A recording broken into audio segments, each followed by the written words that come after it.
for fall weather, but we just don't really seem to get it. That's okay. Especially we watch all these TikToks of like all the like beautiful East Coast fall, like, oh, they want that.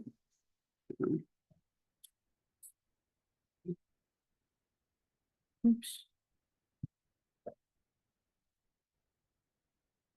How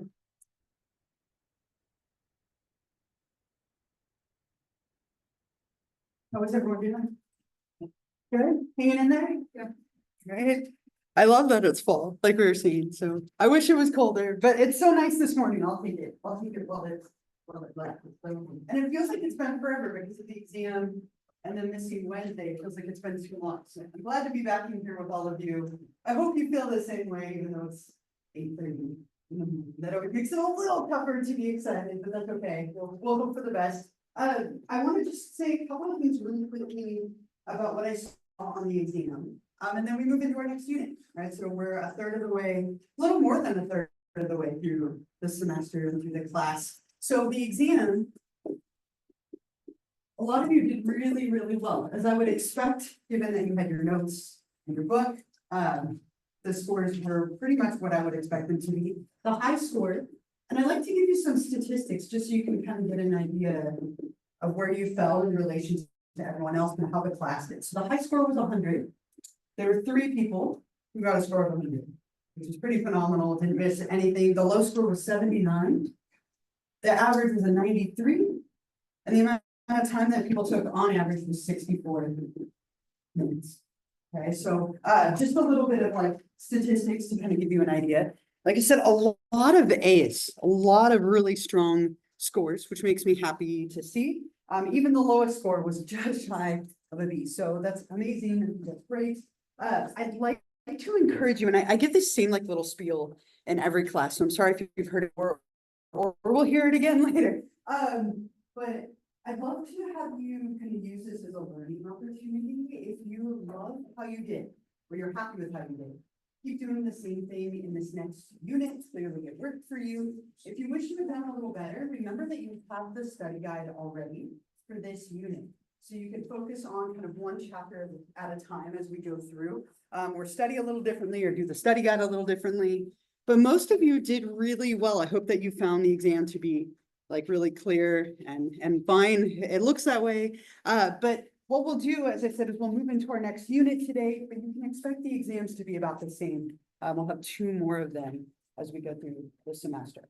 I also graded all of the first parts of your paper. Most of you got 10 points. It was worth 10 points as a very short submission. The biggest reason anyone lost points was a couple of people just gave me like a sentence or 2. And I wanted just a tiny bit more. Otherwise, really nicely done. I'm excited for your papers and your characters. There's some fun ones. And you can always change it, right? If you find that you find somebody else that you're more excited about, change it. That's totally fine. I would recommend that you change it before the second part is due. Right? The second part isn't due until mid-October, but at that point, you're starting to kind of build a rough draft, and it would be a bummer to have to start over. So if you want to change it between now and then. Otherwise, I look forward to what you write. Are there any questions, comments, anything about the exam, the paper, anything in the past before we move forward? Anything from behind us? All right, so this unit, we will look at somatic disorders, which are really connected to what we were talking about with trauma. There's a lot in common, which is why I went a little bit out of order.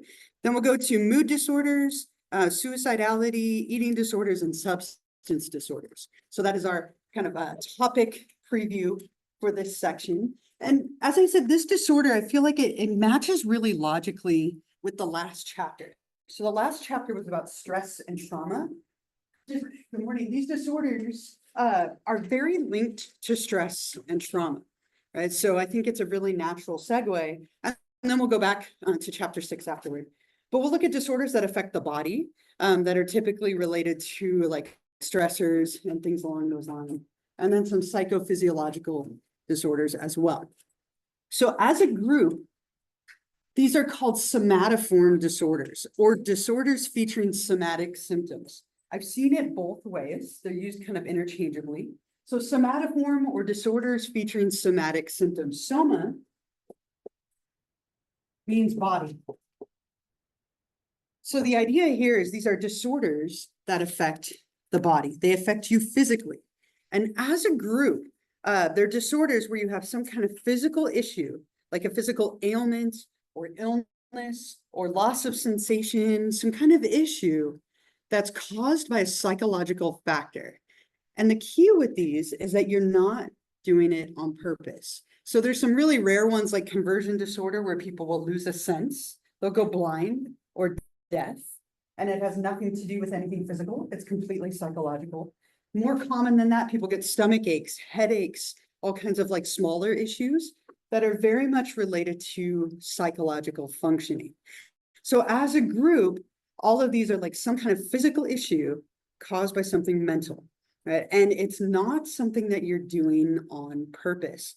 Sometimes just being aware of the fact that you're doing this is enough for them to go away and get better. So we'll talk about the different ones a little bit more. But as a group, these used to be called hysterical disorders. And hysteria is a really interesting word with a very rich history. And I kind of want to share that with you a little bit here. Hysteria, when we use it in like a common way. So if we look at the word hysteria, if somebody looks at you and they say you're being hysterical, what they mean by that is you have like kind of unmanageable emotional excess. So you have too much emotion, right? So in a common use, it's emotional excess. Like you have too much emotion, you can't seem to get it under control. That's what we mean when we say you're being hysterical. But it wasn't always the case that that's what this term meant. There's a, like I said, a very rich history, something you probably wouldn't expect to learn today in this class, maybe my next one, but not this one. So if we go back to the 7th century, if we go back in time, if someone was hysterical, if someone had a hysterical disorder, in the 7th century, it was a medical condition that only affected women. And the reason that it only affected women is hysteria comes from the word hysteris, which means uterus. So it was a disorder, a medical issue that only affected women, and it had to do with their uterus, that their uterus was out of place, it wasn't functioning properly, right? And so it was some kind of disturbance of the uterus that led to issues in women. It took another turn. If we go to the 19th century, it gets extra interesting. So in the 19th century, instead of being a medical condition, it became a sexual dysfunction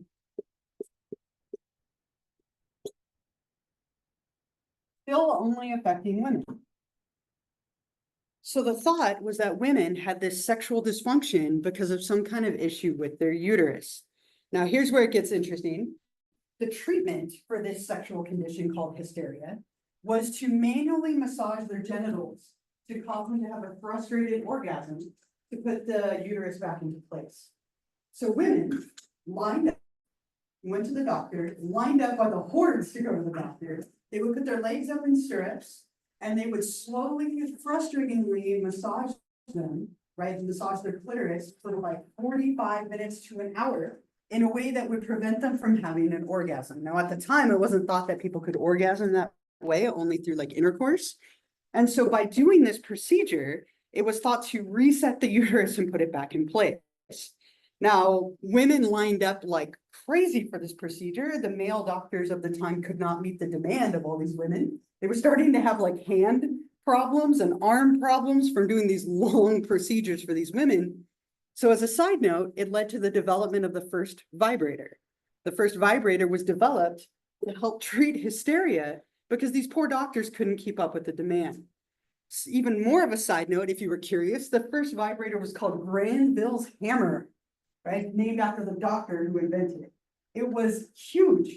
The first one was the size of a room. It was steam powered, but the first handheld one that was developed for these purposes, Granville's hammer, after the doctor who invented it. Again, things you might not have expected to learn about in here today, but really interesting, like history that way. There's a whole movie that was made about it called Hysteria. And it's a really interesting movie. They're kind of making fun of it. They're showing the development of the vibrator. They show this whole procedure that women lined up for. And then it took another turn as we went closer to like the 20th century. It went away from being a sexual dysfunction or a medical condition. It became a psychological disorder.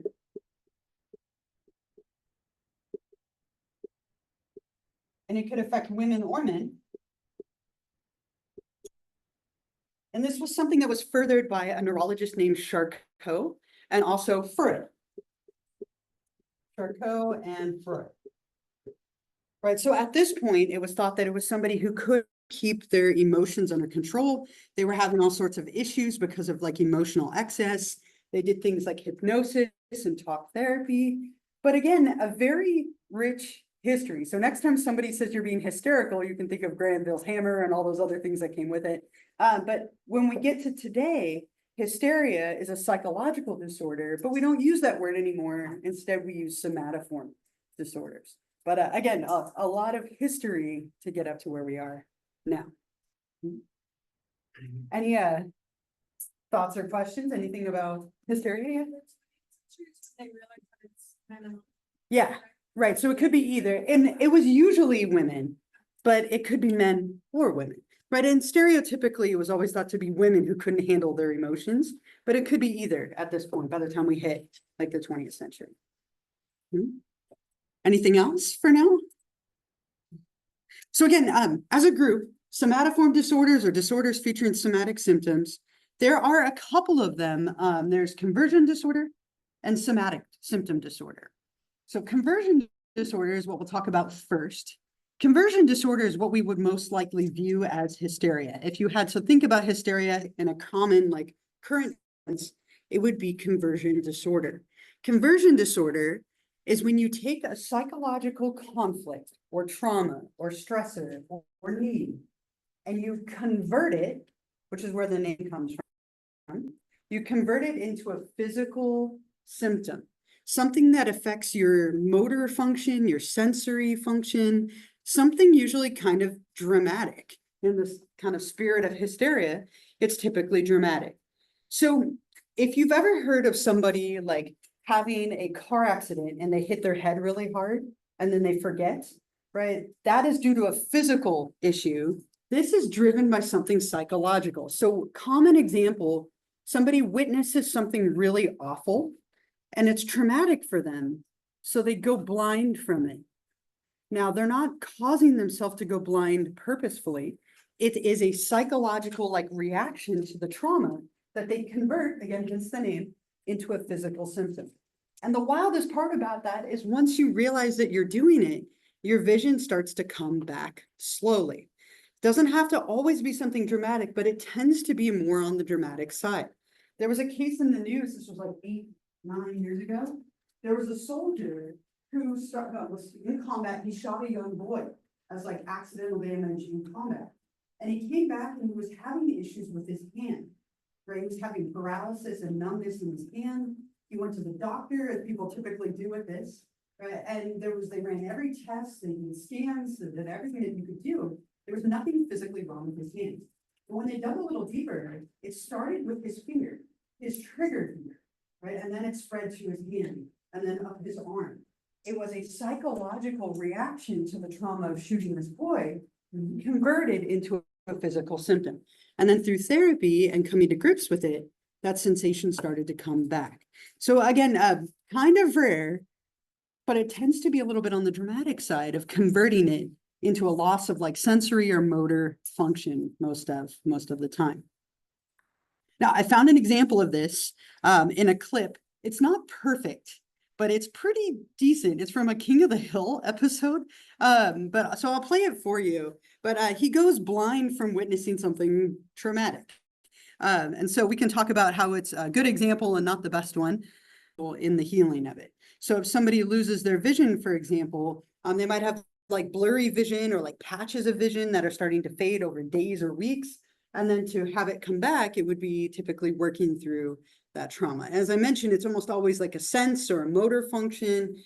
It's something typically dramatic, which is why it used to be called hysterical blindness or hysterical deafness or whatever it might be Now, conversion disorder. Much less harsh and severe somatic symptom disorder is more common, and it's not as like impacting, right? It can have a lot of impact, but it's not typically something that's as dramatic. Somatic symptom disorder is when a person has a bunch of like smaller things happening to them, right? And it can take two different patterns. It can go with what's called somatization pattern or a pain pattern.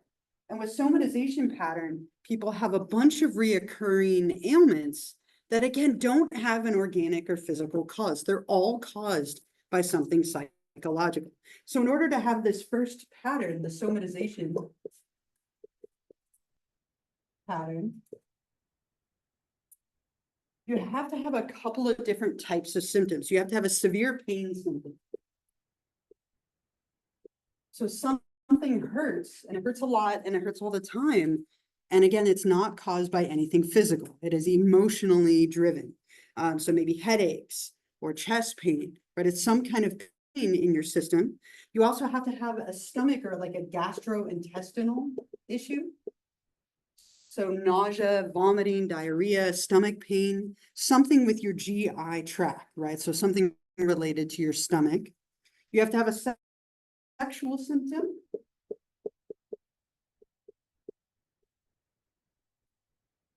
So maybe difficulty getting an erection, menstrual difficulties or irregularities. Again, all of them not being caused by anything physical, by something psychological instead. And then you have to have a neurological symptom.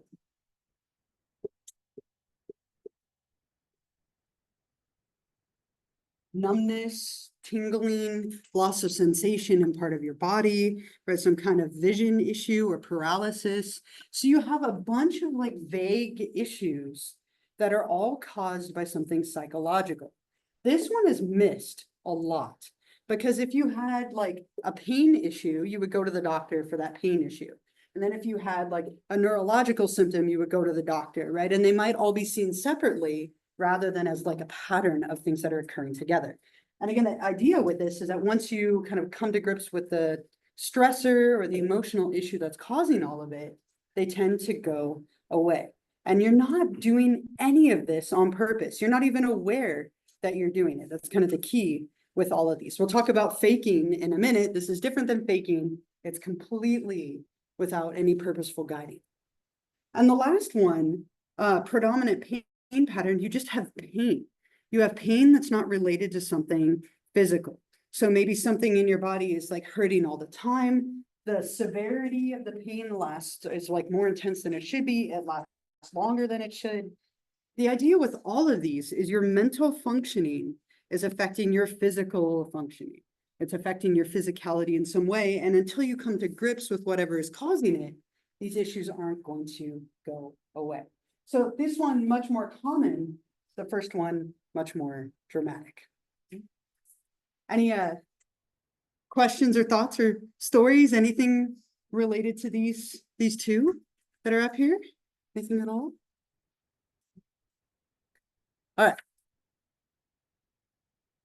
So as I mentioned, those disorders, those like hysterical, conversion, somatoform disorders are completely unintentional, right? People don't know that they're doing that, right? They're not doing it on purpose. Completely different from faking illness.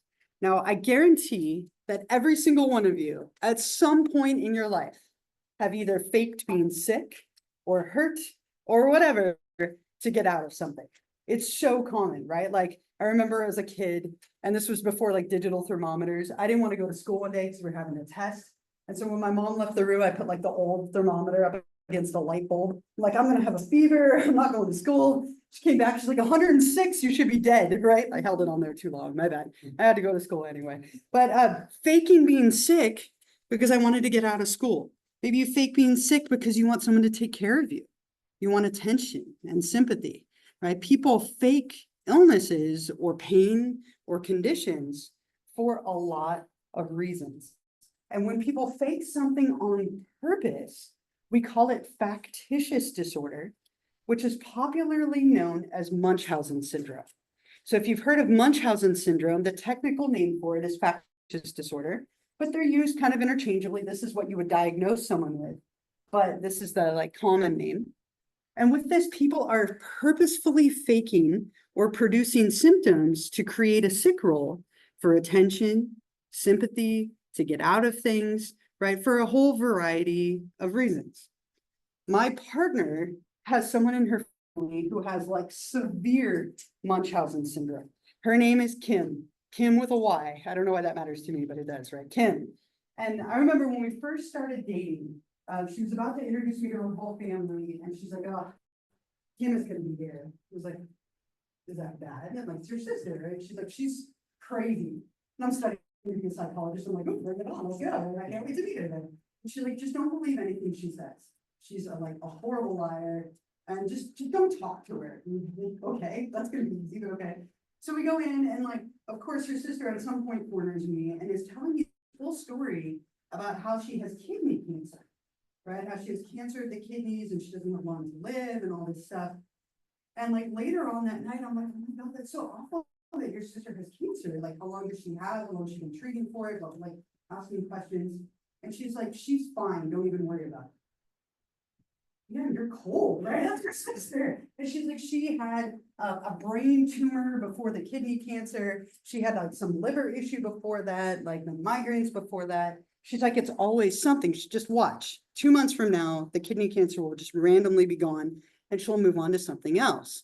And that was always the case. Like every few years, Kim would have some like random new, like huge illness that was fatal and killing her. And like, well, those are the same thing, right? They were fatal, they were like really devastating, and she needed sympathy and help and care and all this stuff. She faked pregnancies that she then lost, the babies, they never were born. We threw her a baby shower once for twins that she was having that just randomly never happened, right? I think she just gained a lot of weight. She was a very large person at the same time. It was just wild. She went through thing after thing after thing. And at some point, when people fake a lot, people tend to stop responding. And so she had a child, and right when she had her kid, the kid ended up in the hospital for weeks, super sick. And it's really common for people who have Munchausen syndrome to also make other people sick for sympathy.